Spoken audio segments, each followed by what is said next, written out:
Two beginner cruisers, two philosophies. Honda's Rebel 300 arrives with clutchless e-clutch technology and a blacked-out modern stance. Royal Enfield's Meteor 350 counters with retro charm, more displacement, and lazy low RPM torque. Here are 9 key points separating them, followed by a final verdict. The Rebel 300 runs a 286cc liquid-cooled DOHC 4-valve single with fuel injection and a counterbalancer. Essentially, the CBR 300R's sport bike heart detuned for cruiser duty. It spins freely, tolerates abuse, and stays smooth well past 7,000 RPM. The Meteor 350 takes the opposite route.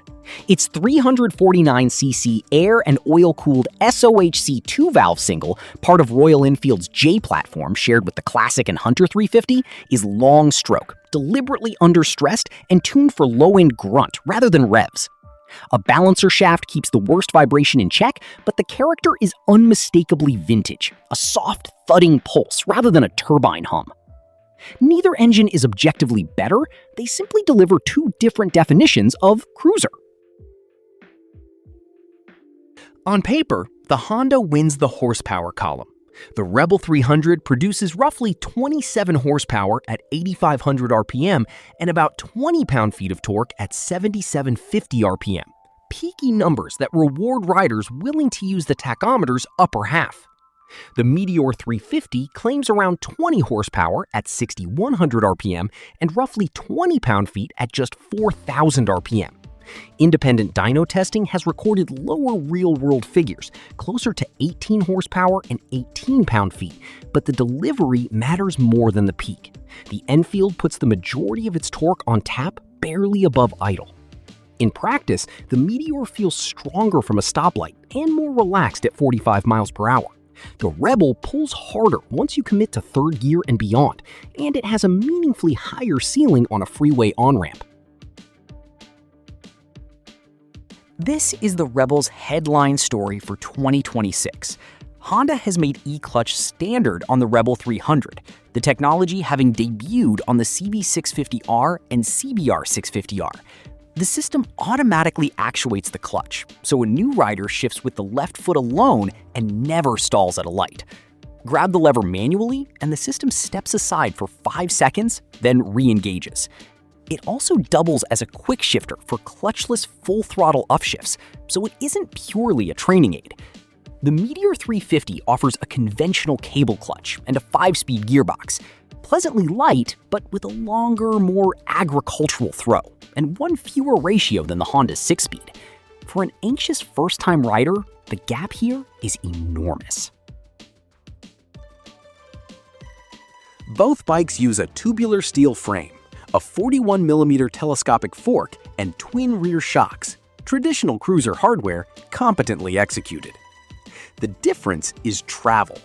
The Rebel 300 offers 5.5 inches at the front, but only 3.7 inches at the rear, which is enough for smooth pavement and firmly punishing over broken city surfaces. The Meteor's fork travel is shorter at roughly 5.1 inches, but its preload adjustable twin shocks and softer overall calibration, paired with a longer wheelbase and taller tires, absorb road imperfections far more gracefully. Ground clearance also favors the Enfield at around 170 millimeters. Ride both back-to-back over a patched-up city street, and the Meteor is the more forgiving machine by a clear margin.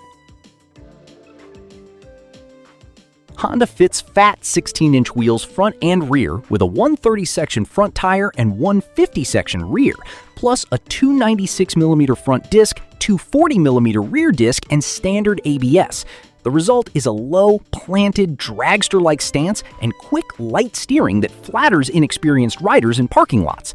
Royal Enfield goes classic, a 19-inch front wheel and 17-inch rear on tubeless rubber, with a 300mm front disc gripped by a twin-piston floating caliper, a 270mm rear, and dual-channel ABS. The big front hoop gives the Meteor superior straight-line stability and better manners over potholes, at the cost of slower turn-in. The Honda is the more agile bike, the Enfield is the more composed one. The Rebel 300 is the smaller machine in every dimension that matters to a nervous rider. Curb weight is approximately 379 pounds with E-clutch, and seat height is a remarkably low 27.2 inches, among the lowest of any street-legal cruiser sold in America. Riders with short inseams can flat-foot it comfortably. The Meteor 350 weighs roughly 421 pounds wet and places its low, wide split seat at about 30.1 inches. That is still modest by cruiser standards, but the extra 40-odd pounds and 3 inches are noticeable when duck walking in a driveway. Conversely, taller riders often find the Rebel cramped. The Meteor's roomier triangle suits riders above 6 feet far better. Neither bike is a technology showcase, but the Meteor punches surprisingly hard for the money. Its digi-analog cluster pairs a traditional speedometer dial with a floating LCD panel and includes Royal Enfield's Tripper turn-by-turn navigation pod, powered by Google Maps, genuinely rare at this price. A padded pillion backrest is included as standard on most trims.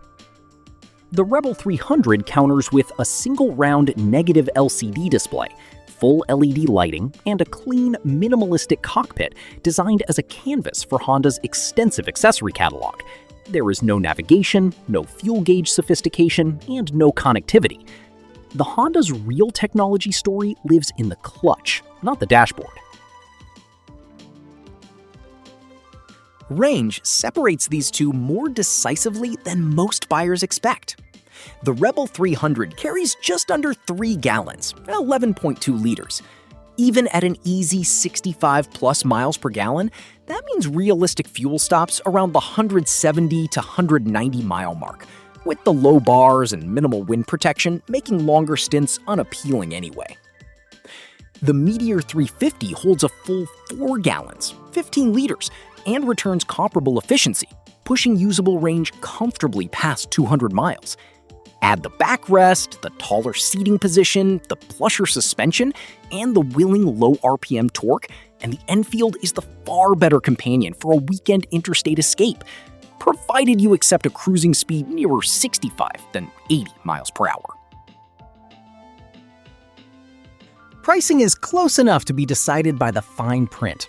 Honda lists the standard Rebel 300 at $4,849 and the E-clutch version at $5,349, plus a $600 destination charge.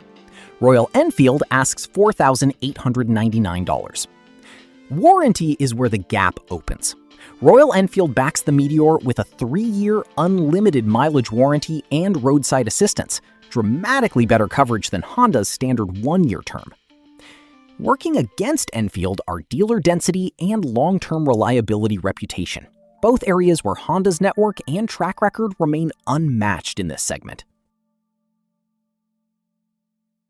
These bikes answer different questions. Buy the Honda Rebel 300 if you are a genuinely new rider, a shorter rider, or an urban commuter. The 27.2-inch seat, 379-pound curb weight, Revier engine, and above all, the standard E-clutch make it the least intimidating cruiser you can buy. And Honda's dealer network and resale values are unbeatable insurance for someone unsure they will still be riding in 3 years. Buy the Royal Enfield Meteor 350 if you want character, comfort, and range. The low RPM torque, 4-gallon tank, plusher suspension, Tripper navigation, roomier ergonomics, and 3-year unlimited mileage warranty deliver more motorcycle for essentially the same money, as long as you have a dealer nearby and no need to keep pace with fast highway traffic. Choosing on skill level alone, the Honda wins. Choosing on value and long-haul enjoyment, the Meteor takes it. For most riders shopping this segment with at least a season of experience already behind them, the Royal Enfield is the more satisfying motorcycle to own.